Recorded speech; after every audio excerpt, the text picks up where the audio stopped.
Baik, selamat siang teman-teman sebelumnya. Di sini bersama kami Performance Talk yang akan membahas apa sih itu ROE. Di sini kami mempunyai dua narasumber yang akan membahas ROE. Yang pertama itu ada Mas Sandika Naufal Wijaya, lalu yang kedua itu ada Mas Nuki Ismail Ramadan. Di sini Mas Sandika Naufal Wijaya akan membahas seputar pengertian ROE, prinsip ROE, dan apa sih karakteristik ROE. Langsung saja tanpa berlama-lama, silakan Mas Dika. Baik, terima kasih atas kesempatannya Mas Uki. Langsung saja kita masuk ke apa itu ROE.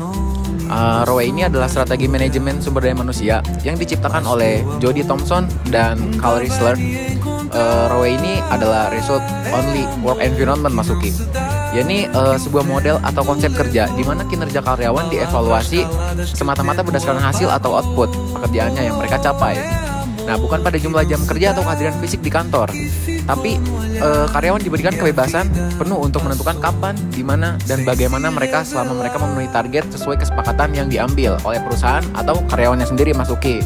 Nah, bisa ditarik benang merah, kalau ROE ini adalah penilaian kinerja karyawan tidak berdasarkan tempat kerja, melainkan berdasarkan output, tapi mereka mengerjakannya di luar kantornya, Mas Uki, seperti itu. Pada intinya itu di pengertian ROE ini saya simpulin ya, mesti koreksi jika ada salah. Berarti pada intinya ROE ini mempermudah karyawan ya, Mas Dika. Nah, tadi kan pengertiannya Mas Dika. Boleh sekarang prinsipnya, Mas Dika? Untuk prinsipnya ROE itu ada 7, Mas Uki, yang harus kita ketahui. Yang pertama ini ada penilaian berdasarkan hasil. Yang kedua ada kebebasan dan otonomi. Yang ketiga ada tujuan yang jelas dan terukur.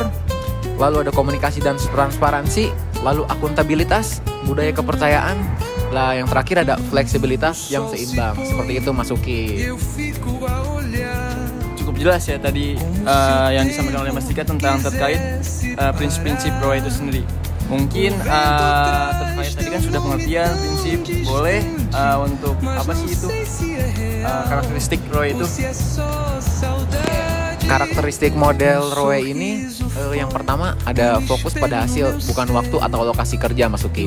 Seperti yang dibicarakan tadi di pengertian ROE, Mas Uki, kinerja karyawan diukur berdasarkan hasil outputnya yang mereka hasilkan, bukan jumlah kerja yang mereka hadiri di tempat kantornya. Seperti itu, Mas Uki.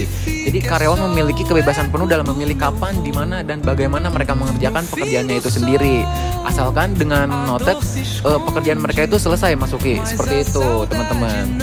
Lalu yang kedua ada otonomi tinggi dan tanggung jawab pribadi. Nah, si ROE ini memberi otonomi penuh kepada karyawan dalam mengatur jadwal dan metode kerjanya, Mas Uki. Jadi manajer lebih fokus pada hasil kerja ketimbang pengawasan proses kerja, Mas Uki. Lalu yang ketiga ada mendorong dibangunnya budaya berbasis kinerja. Nah, di sini karyawan tuh didorong untuk memiliki mindset produktif dan jernih, meningkatkan akuntabilitas kepemilikan atas hasil kinerja mereka, Mas Uki. Lalu yang keempat ada meningkatkan produktivitas. Nah, ROE ini memungkinkan karyawan untuk hadir dimanapun mereka inginkan, bahkan di rumah mereka sendiri. Seperti yang tadi dijelaskan di pengertian, Mas Uki.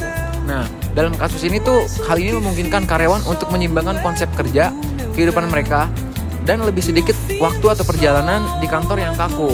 Kemampuan untuk mengurus tanggungan seperti pasangan, anak-anak, hewan peliharaan, lalu penerimaan perawatan, atau yang lain-lainnya, Mas Uki, dan pekerjaan rumah yang tangga sesuai, dapat kembali menjalani kehidupan sehari-hari seiring dengan peningkatan produktivitas dan Anda merasa lebih terinspirasi, Mas Uki.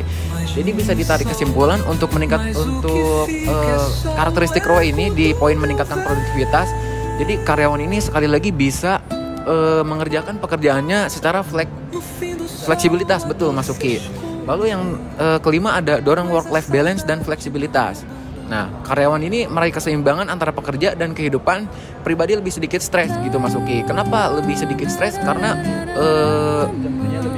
betul, Mas Uki. Selain jam kerja fleksibilitas, jadi mereka bisa fokus dengan bekerja di rumahnya masing-masing, Mas Uki. Atau bisa juga mendapatkan support bekerja sekaligus mendapatkan support dari keluarganya, seperti itu, Mas Uki. Jadi lingkungan kerja ROE juga lebih ramah lingkungan dan efisien dari sisi biaya. Misalnya mengurangi penggunaan ruang kantor, seperti itu, Mas Uki. bisa saya simpulin ya, atau bisa saya ambil 3 dari tadi Mas Dika yang udah paparin terkait pengertian, prinsip dan juga karakteristik. Jadi ROE ini teman-teman saya ambil benang merahnya, yaitu bisa memudahkan karyawan sekaligus memfleksibilitaskan karyawan itu sendiri tanpa ada tekanan kerja yang lainnya. Baik, mungkin sekian dari materi dari Mas Dika. Mungkin selanjutnya akan dipaparkan oleh Mas Mulki. Baik, kembali lagi bersama kami Performance Talk. Di sini ada narasumber kedua kita, yaitu Mas Mulki Seman Ramadan. Di sini Mas Mulki akan membahas lebih dalam lagi terkait ROE, yaitu membahas putar kurang lebih ya teman-teman. Di sini ada kelebihan kekurangan, lalu ada penerapan dalam organisasi, lalu ada perbandingan ROE itu sendiri, dan mungkin terakhir itu ada dampak ROE terhadap organisasi. Baik, langsung saja ya teman-teman, tanpa lama-lama lagi kita akan membahas. Baik, Mas Mulki. Baik, sebelumnya terima kasih nih kepada Mas Uki sudah mengundang kita ke Performance Talk. Jadi di sini tuh akan menjelaskan tentang kelebihan nih dan kekurangan ROE itu sendiri. Nah, jadi untuk kelebihan sendiri itu ada, yang pertama itu ada budaya kerja tentang berbasis hasil, kemudian juga ada peningkatan produktivitas dan dukungan pada kerja hybrid ataupun remote nih. Nah, baik mungkin lanjut langsung yang pertama dulu nih, yaitu budaya kerja berbasis hasil. Nah, budaya kerja berbasis hasil ini tuh dalam lingkungan kerja ataupun berfokus pada hasil itu menekankan pencapaian tujuan dan target pada kerjanya itu sendiri, yang bukan pada jam kerjanya itu ataupun kehadiran fisiknya itu sekitar fisik di kantornya maupun karyawannya dinilai berdasarkan hasil kerja mereka itu. Nah, kemudian yang kedua itu ada peningkatan tentang produktivitas. Nah, jadi tidak semua orang tuh dapat bekerja nih dengan baik selama jadwal kerja yang kaku dari jam 9 sampai jam 5 sore ataupun di bawah pengawasan yang ketat seorang manajer. Nah, jadi ROE itu memungkinkan karyawan itu menentukan ritme dan proses mereka sendiri untuk menghasilkan hasil yang umumnya membuat mereka itu lebih berkomitmen pada hasilnya. Nah, kemudian yang ketiga ini yaitu dukungan pada kerja hybrid ataupun remote. Nah, dan fleksibilitas hybrid pada ROE merupakan daya tarik besar karena mengambil contoh survei perusahaan Zoom itu. Nah, contoh pada tahun 2023 ini menemukan nih bahwa hampir 90% responden global itu menginginkan jadwal hybrid ataupun fleksibel dalam bekerjanya. Nah, jadi untuk kemampuan itu untuk bekerjanya itu agar lebih efisien dan produktif kayak gitu. Nah, kemudian mungkin langsung kekurangannya ya. Mungkin jadi untuk lanjut yang kekurangannya sendiri itu yaitu adanya tidak cocok nih bagi untuk semua pemimpin. Dalam model ROE ini tidak dapat berhasil jika pemimpinnya itu lebih mementingkan waktu tatap mukanya daripada hasilnya. Jadi para pemimpin itu menyamakan visibilitas di kantornya, jam kerja yang panjang dengan kinerja dan etos kerja. Nah, kemudian untuk yang keduanya yaitu menentukan dan melacak metrik nih yang tepat yang bisa jadi sulit. Nah, contoh kayak para pemimpin nih, contoh ROE perlu secara cermat menentukan tugas-tugasnya nih yang memiliki dampak tertinggi dan mengembangkan sistem pelacakan yang membantu fund mencapai dan mengukur tujuan dalam tersebut. Nah, kemudian yaitu ada yang ketiganya yaitu pemecatan karyawan. Nah, meskipun karyawan dalam ROE menentukan jam kerja dan lokasi kerja mereka, nah tingkat pemecatan karyawan itu biasanya meningkat nih. Hal ini mungkin terjadi karena fokus pada pencapaian tujuan, juga memungkinkan manajer tuh lebih mudah nih melihat karyawan yang tidak bekerja dengan maksimal. Kemudian ada juga yaitu tentang kepemimpinan yang jelas dan komunikasi yang kuat. Nah, jadi ROE ini hanya berhasil jika para pemimpin tuh dapat mendefinisikan tentang kesuksesannya secara konkret dan terukur, lalu benar-benar nih meminta pertanggungjawaban karyawan atas kesuksesan tersebut. Nah, ini juga tuh termasuk menetapkan tenggat waktunya. Nah, kayak gitu. Mungkin untuk kelebihan dan kekurangan ROE seperti itu. Nah, tadi cukup jelas ya teman-teman, yaitu Mas Bogi tadi menjelaskan tentang kelebihan dan kekurangan ROE. Selanjutnya itu Mas Bogi akan menjelaskan terkait apa, Mas Bogi? Penerapan ROE dalam organisasi. Oke, langsung saja tanpa lama-lama kita bahas. Baik nih, sebelumnya terima kasih Mas Uki. Kita kan tadi udah ngejelasin nih tentang kelebihan dan kekurangan ROE-nya itu sendiri. Nah, sekarang tuh kita mungkin akan menjelaskan tentang penerapan ROE dalam organisasi. Nah, jadi dalam penerapan ROE dalam organisasi ini sebagaimana yang setelah dijelaskan ya ROE itu sendiri sama pemateri pertama. Jadi mungkin saya langsung ke manfaatnya aja nih. Jadi manfaat penerapan ROE sendiri itu yang pertama itu ada tentang fleksibilitas. Nah, fleksibilitas itu apa sih? Jadi fleksibilitas itu jadi karyawan itu dapat menyesuaikan waktu kerja dengan kebutuhan pribadinya dengan meningkatkan keseimbangan kerja hidupnya. Kemudian juga yang kedua yaitu peningkatan produktivitas. Nah, jadi dengan fokus pada hasil, karyawan itu cenderung lebih termotivasi nih untuk mencapai tujuannya dalam kinerjanya. Kemudian juga yang ketiga yaitu adanya pengurangan stres. Nah, lingkungan kerja yang lebih fleksibel itu dapat mengurangi tekanan dan stres yang sering dialami di tempat kerja yang tradisional. Karena bagaimana kita lihat ya banyak kayak para karyawan itu yang banyak stres nih dalam kerjanya, kayak tekanan dari para bosnya ataupun kerjanya itu sendiri. Nah, kemudian untuk poin selanjutnya itu kayak apa sih tantangan dan implementasinya. Nah, jadi tantangan dari implementasinya itu yang pertama itu ada culture tentang organisasinya.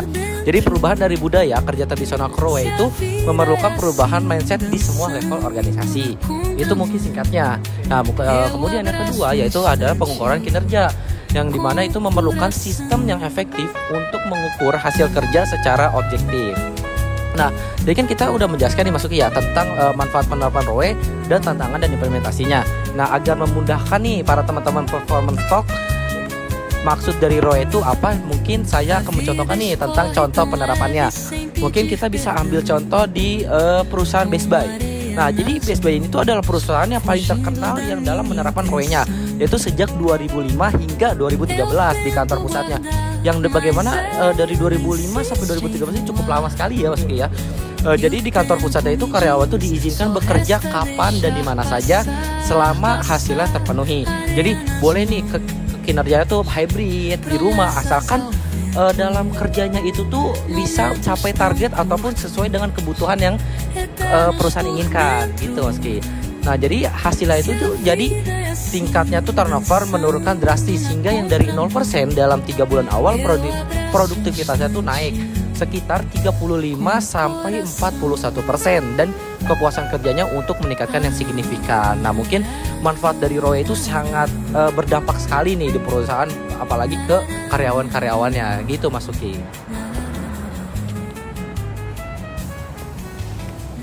Ya, baik. Dari penjelasan tadi cukup jelas ya Mas Muki, yang dipaparkan oleh Mas Muki. Baik, tadi sudah cukup jelas ya Mas Muki. Mas Muki tadi menjelaskan terkait itu manfaat penerapan Rowe itu sendiri, lalu juga ada tantangan implementasinya pada perusahaan yang memakai Rowe tentunya. Nah, di sini Mas Muki akan membahas lagi seputar Rowe, yaitu membahas apa Mas Muki? Di sini saya mungkin akan menjelaskan tentang perbandingan Rowe dengan model kerja yang lainnya. Nah, karena kita juga harus tahu nih model kerja yang lain itu kayak gimana sih. Apakah Rowe ini sangat bagus sekali? Mungkin teman-teman itu bertanya ya, performance talk itu pada bertanya kayak apa, abang harus semua kerja itu kita harus pakai Rowe. Nah, mungkin kita bisa ngejelaskan nih tentang kelebihan kekurangan dalam model kerjanya masing-masing. Nah, mungkin yang pertama nih untuk Rowe-nya sendiri. Nah, untuk Rowe itu fokusnya itu lebih ke hasil kerja, bukan jam kerja. Diingat ya teman-teman, jadi untuknya Rowe itu berfokusnya hasil kerja bukan jam kerja. Nah, jadi fleksibilitas karyawan itu dapat bekerja kapan dan di mana saja asalkan mereka tuh bisa memenuhi targetnya. Nah, jadi untuk Rowe ini kelebihannya yaitu meningkatkan kepuasan dan motivasi karyawan. Kemudian juga yaitu mengurangi stres nih dan meningkatkan keseimbangan kerja hidup. Nah, kekurangannya apa sih? Nah, jadi kekurangannya itu memerlukan perubahan budaya organisasi yang signifikan. Dan juga kemudian pengukuran kinerja bisa menjadi tantangan. Nah, mungkin untuk penjelasan singkatnya nih tentang Rowe ini tuh seperti itu. Yang fokusnya seperti gimana, fleksibilitas seperti gimana, kelebihan kekurangannya seperti apa. Nah, mungkin yang kedua ini mungkin kita bisa bandingkan dengan model kerja tradisional. Nah, jadi model kerja tradisional itu lebih fokusnya tuh ke jam kerja dan kehadiran di kantor. Nah, kemudian juga fleksibilitasnya itu terbatas nih, biasanya mengikuti jam kerja tetap, yang sangat berbeda sekali nih dengan Rowe yang sebelumnya. Nah, kemudian kelebihannya tuh apa sih kalau misalkan kita menggunakan model kerja tradisional? Nah, jadi untuk model kerja tradisional sendiri itu kelebihannya itu strukturnya tuh yang jelas dan mudah diatur. Kemudian juga yaitu interaksi langsung antar karyawan dan meningkatkan kolaborasinya. Nah, kemudian untuk kekurangannya sendiri yaitu dapat menyebabkan stres dan kelelahan nih. Jadi kayak sangat capek nih kerja terus-menerus. Nah, Betul sekali Mas Uki. Jadi tekanannya tuh sangat banyak lah gitu ya. Nah, jadi yang menyebabkan itu jadi kurang fleksibel untuk kebutuhan pribadi karyawannya itu sendiri. Nah, kemudian yang ketiga, mungkin kita bisa contoh nih tentang model kerja yang fleksibel Mas Uki. Nah, jadi model kerja fleksibel itu fokusnya itu lebih kombinasi antara hasil dan jam kerja dengan beberapa fleksibilitas. Jadi untuk fleksibilitasnya ini itu karyawan itu dapat memilih jam kerja, tetapi masih ada ekspektasi kehadirannya. Jadi enggak misalkan Mas Uki kerja di salah satu perusahaan, tapi Mas Uki itu milih nih, kita pengennya jam segini, tapi tidak memenuhi dengan apa yang udah ada. Betul. Nah, jadi tetap nih, walaupun kita bebas memilih jam kerja, kita juga mengikuti prosedur yang udah ada di perusahaan. Nah, jadi yang kelebihannya itu tuh, yaitu memberikan keseimbangan nih antara hasil dan kehadirannya. Kemudian juga meningkatkan kepuasan karyawan dan memberikan pilihannya. Kemudian juga yang kekurangannya itu yaitu masih ada batasan nih yang dapat mengurangi fleksibilitas penuh pada karyawannya itu sendiri. Kemudian juga pengukuran kinerja yang bisa menjadi kompleks. Nah, dari adanya ROE ini, model kerja tradisional dan model kerja fleksibel itu tuh dapat memberikan wawasan tentang kelebihan dan kekurangan masing-masing pendekatannya gitu Mas Uki. Oke, tadi kan Mas Uki sudah menjelaskan kayak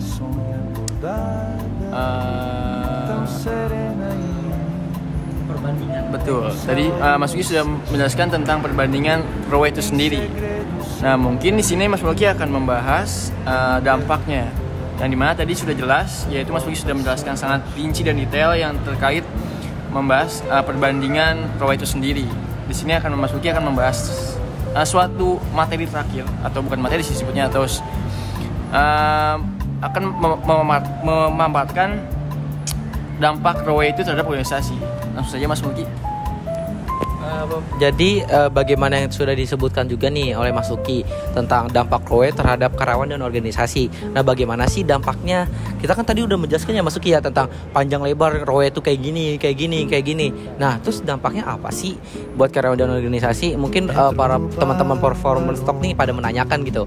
Nah, jadi dampak terhadap karyawan dan organisasi itu, implementasi ROE itu secara signifikan itu meningkatkan kontrol jadwal ataupun schedule control yang mengurangi konflik kerja keluarga dan secara tidak langsung itu memperbaiki kualitas tidur, kesehatan, tingkat energi, serta menurunkan kelelahan emosional dan stres psikologis. Karena bagaimana kita tahu kalau misalkan kita banyak tekanan pada kerja di perusahaan, itu tuh yang menyebabkan hasil kinerjanya itu jadi jelek. Jadi yang dari misalkan kita tidak sehat nih, kita dipaksa untuk kerja, nah itu kan pasti kan menyebabkan hasil itu berkurang dengan seperti kita sebelumnya ketika badan kita lagi sehat gitu. Nah, jadi itu tuh penting sekali tuh. Jadi dampak ROE itu bisa memaksimalkan di situ. Nah, dan pada organisasi juga itu bisa berdampak pada peningkatan produktivitas dan pengurangan biaya yang tidak langsung. Nah, mungkin untuk penjelasan tentang dampak ROE terhadap karyawan dan organisasi mungkin seperti itu Mas Uki. Baik teman-teman, di sini saya akan menyimpulkan atau mengambil benang merahnya dari sebuah pemateri yang ada, yang dimana tadi kan Mas Tio sudah menjelaskan terkait kelebihan dan lainnya. Lalu Mas Uki tadi terkait penerapannya atau kelebihan kekurangannya. Saya simpulkan mungkin di sini kelebihan ROE itu kayak kita atau karyawan itu bisa memfleksibilitaskan waktu kerjanya. Tidak ada beban, tidak ada, pokoknya gimana enaknya karyawan itu sendiri. Dan pastinya juga ada kekurangan yang dimana ROE ini sangat bagus role model kerjanya, tapi tidak semua pemimpin bisa menerapkan itu karena pasti ada kriteria-kriteria di perusahaan itu sendiri. Baik, mungkin cukup sekian materi dari Mas Nuki dan Mas Gia, yaitu terkait role only work environment dari by Performance Talks. Terima kasih atas waktunya Mas Tiga dan Mas Nuki.